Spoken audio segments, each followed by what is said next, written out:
गृह मंत्री अमित शाह का महेंद्रगढ़ दौरा रहने वाला है। पिछड़ा वर्ग सम्मान सम्मेलन में शामिल होंगे, इसको संबोधित करते हुए नजर आएंगे। इस बीच हमारे साथ हमारी संवाददाता ईशा ठाकुर जुड़ गए हैं। ज्यादा जानकारी के साथ सीधा उनका रुख करेंगे। ईशा, क्या कुछ जानकारी गृह मंत्री अमित शाह के इस दौरे को लेकर, इस सम्मेलन में शामिल होने वाले हैं, पिछड़ा वर्ग सम्मेलन होने वाला है, क्या कुछ इसको लेकर जानकारी?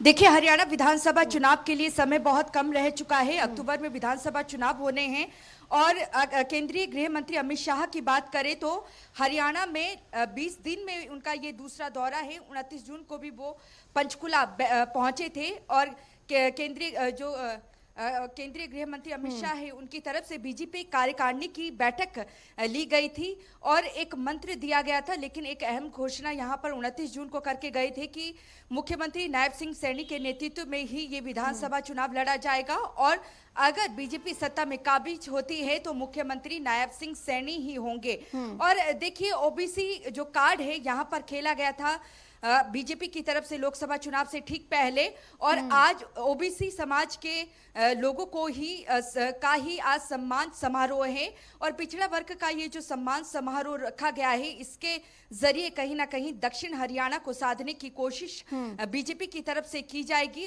30% से ज्यादा आबादी ओबीसी की इस वक्त हरियाणा में है। ओबीसी समाज से ही मुख्यमंत्री बनाए गए हैं नायब सिंह सैनी, और 1967 के बाद पहली बार हुआ है, करीब 60 साल के बाद कि हरियाणा को ओबीसी समाज का मुख्यमंत्री बना है। गैर जाट की राजनीति को हरियाणा में बीजेपी आगे लेकर जा रही है और यही वजह है कि ओबीसी समाज को साधने का काम यहाँ पर बीजेपी करती आ रही है। और आज सम्मान समारोह के दौरान ओबीसी वर्ग के लिए जो जो कामकाज केंद्र की सरकार ने, मोदी सरकार ने 10 साल में किए हैं या फिर खट्टर सरकार ने किए हैं 9.5 साल के कार्यकाल में, और उन्हें यहाँ पर बताया जाएगा कि उनके हित में क्या क्या कामकाज किए गए हैं और अगर सत्ता में आते हैं तो आगे क्या कुछ करने वाले हैं और केंद्र सरकार उनके हित में और क्या कर सकती है। ये सब जो रूपरेखा है ये कार्यक्रम की रखी गई है। 11 बजे के करीब केंद्रीय गृह मंत्री अमित शाह पहुंचेंगे। महेंद्रगढ़ के केंद्रीय विश्वविद्यालय में ये कार्यक्रम आयोजित किया गया है और सुरक्षा के भी पुख्ता प्रबंध किए गए हैं। और इस कार्यक्रम में देखिए, तमाम बीजेपी के जो सांसद हैं, विधायक हैं और साथ ही साथ जो कार्यकारिणी के सदस्य हैं, पदाधिकारी हैं, बड़ी संख्या में मौजूद रहेंगे। मुख्यमंत्री भी मौजूद रहेंगे और आज ही कार्यक्रम ताजपोशी का रोहतक में रखा गया है। हरियाणा बीजेपी के नवनियुक्त अध्यक्ष मोहन लाल बड़ोली का, वो भी वहां पर मौजूद रहेंगे। और कहा जा सकता है कि केंद्रीय गृह मंत्री अमित शाह एक मंत्र यहाँ पर देंगे जाएंगे कि दक्षिण हरियाणा को किस तरीके से साधा जाए। दक्षिण हरियाणा की बात करें तो 7 जिलों के 24 विधानसभा सीटें यहाँ से आती है और यहाँ के लोगों को किस तरीके से साधा जाए उसकी कहीं ना कहीं कोशिश यहाँ पर केंद्रीय गृह मंत्री अमित शाह की रहेगी। जी। और ईशा, आपने एक बात का जिक्र किया कि गैर जाट की राजनीति को बीजेपी आगे बढ़ाने की कोशिश कर रही है, लेकिन गैर जाट की राजनीति जो बीजेपी ने लोकसभा चुनावों से पहले की, नायब सिंह सैनी को सीएम बनाया गया, एक मास्टर स्ट्रोक इससे माना जा रहा था कि इससे बीजेपी के लिए स्थिति जो है वो और ज्यादा बेहतर होगी, लेकिन इससे उलट देखने को मिला क्योंकि बीजेपी की स्थिति और ज्यादा खराब हो गई और अब अहिरवाल क्षेत्र को साधने की कोशिश यहाँ पर की जाएगी। कितना अहम अहिरवाल क्षेत्र माना जाता है?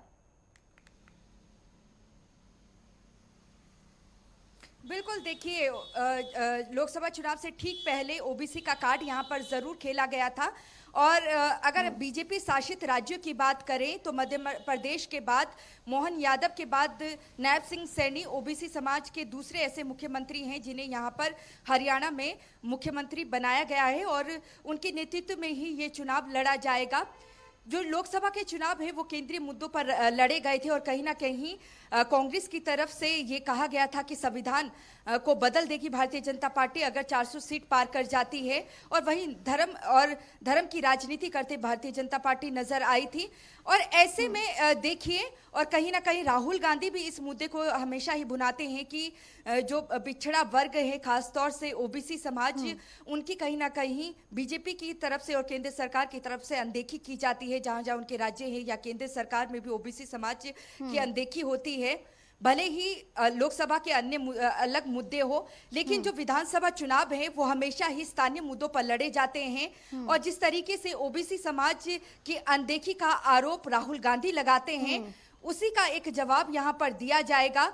और कहीं ना कहीं ये जरूर कोशिश बीजेपी की रहेगी कि लोकसभा चुनाव में वो फायदा नहीं मिल पाया, स्थानीय मुद्दों पर ये चुनाव लड़ा जाएगा। गैर जाट की राजनीति आगे बढ़ाने की कोशिश बीजेपी कर रही है। तो कहीं ना कहीं ओबीसी समाज वर्ग की अगर बात करें, जो 24 जिले हैं अहिरवाल सीट के दक्षिण हरियाणा में, उसमें ज्यादातर जो संख्या है ओबीसी समाज से है, उन्हें साधने की पूरी कोशिश की जाएगी। और अहिरवाल सीट इसलिए भी बहुत जरूरी है, राव इंद्रजीत को यहां से केंद्रीय राज्य मंत्री जरूर बनाया गया है। गुरुग्राम सीट जीते हैं राव इंद्रजीत सिंह, कहीं ना कहीं वो भी इस वक्त नाराज चल रहे हैं और उनका दबदबा दक्षिण हरियाणा में देखने को मिलता है। और आज क्या वो भी मौजूद रहेंगे स्टेज में या नहीं? अगर मौजूद रहेंगे तो माना जा सकता है कि उनकी जो लगातार उनकी तरफ से जिस तरीके से मंच, खुले मंच में भी कहा जा रहा है कि जो अहिरवाल हैं उनकी अनदेखी हो रही है, तो कहीं ना कहीं जो उन्हें मनाने की कोशिश यहाँ पर पूरी तरीके से बीजेपी की तरफ से की जाएगी। अगर वो स्टेज में आते हैं तो इससे स्पष्ट हो जाएगा कि उन्हें मना लिया गया है और बीजेपी के पास समय बहुत कम है। सत्ता विरोधी जो लहर है वो लगातार चल रही है। कांग्रेस इस वक्त मजबूत स्थिति में नजर आ रही है। हरियाणा मांगे हिसाब अभियान की शुरुआत बीते कल सीएम सिटी करनाल से हो चुकी है और दूसरी तरफ केंद्रीय गृह मंत्री अमित शाह जो आरोप कांग्रेस या राहुल गांधी हमेशा ही ओबीसी वर्ग को लेकर लगाते हैं बीजेपी पर, उसका जवाब आज देते हुए नजर आएंगे। जी, गंभीरता तो इसी बात से समझी जा सकती है कि पिछले 15 दिनों में दूसरा दौरा है ये गृहमंत्री अमित शाह का, और इसी के साथ कब पहुंचेंगे अमित शाह, कितने बजे वो संबोधित करते नजर आएंगे, क्या कुछ जानकारी इसको लेकर ईशा? देखिए 11 बजे का कार्यक्रम तय किया गया है और करीब 11:30 बजे केंद्रीय गृह मंत्री अमित शाह केंद्रीय विश्वविद्यालय में पहुंच जाएंगे और वहां समारोह में जितने भी पिछड़ा वर्ग सम्मान समारोह हैं उन्हें अवगत करवाएंगे केंद्र की नीतियों से और मौजूदा सरकार की नीतियों से। करीब 11 बजे का कार्यक्रम तय किया गया है, लेकिन ये मानकर चला जा रहा है कि 11:30 बजे के करीब केंद्रीय गृह मंत्री अमित शाह पहुंच जाएंगे।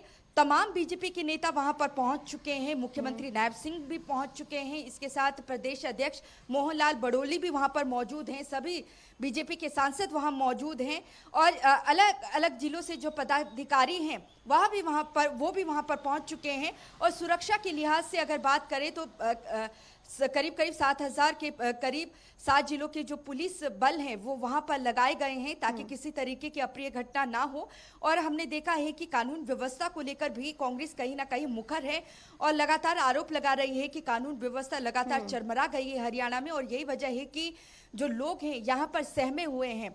इन सब के बीच केंद्रीय गृह मंत्री अमित शाह क्या जवाब वहां पर देते हैं अपने संबोधन में, ये सुबह जो 11 बजे के करीब जब कार्यक्रम होगा संबोधन में उनका पता चल पाएगा। लेकिन ये जरूर कहा जा सकता है कि कांग्रेस ने कहीं ना कहीं एक हथियार बनाया था ओबीसी के जरिए भारतीय जनता पार्टी को साधने का। अब ओबीसी कार्ड के जो कार्ड यहाँ पर बीजेपी ने खेला है, पूरी यहाँ पर कोशिश की जा रही है कि गैर जाट की राजनीति को जो आगे बढ़ाने का काम बीजेपी कर रही है, इसके सहारे सत्ता में तीसरी बार काबिज हो सके। बहरहाल होती है या नहीं ये तो चुनाव के नतीजों के बाद ही पता चल पाएगा, लेकिन केंद्रीय गृह मंत्री अमित शाह का ये दूसरा दौरा है। 29 जून को वो पहुंचे थे पंचकुला, अब दोबारा पहुंच रहे हैं महेंद्रगढ़। 11 बजे का कार्यक्रम है, 11:30 बजे के करीब उम्मीद लगाई जा रही है कि वो पहुंच जाएंगे और संबोधन भी शुरू हो जाएगा। जी बिल्कुल, बहुत चुनौतीपूर्ण इस बार विधानसभा चुनाव होने वाला है बीजेपी लिए, क्योंकि 5 सीटें तो पहले लोकसभा चुनावों में छीन ली हैं कांग्रेस ने। अब देखना होगा कि क्या कुछ रणनीति खास रहती है। पहुंचने वाले हैं गृहमंत्री अमित शाह, जैसे कि आपने बताया 11 बजे कार्यक्रम की शुरुआत होगी, शिरकत करने पहुंचेंगे, संबोधित भी करते नजर आएंगे। फिलहाल बहुत बहुत शुक्रिया आपका हमारे साथ जुड़ने के लिए और तमाम जानकारी हमारे साथ साझा करने के लिए।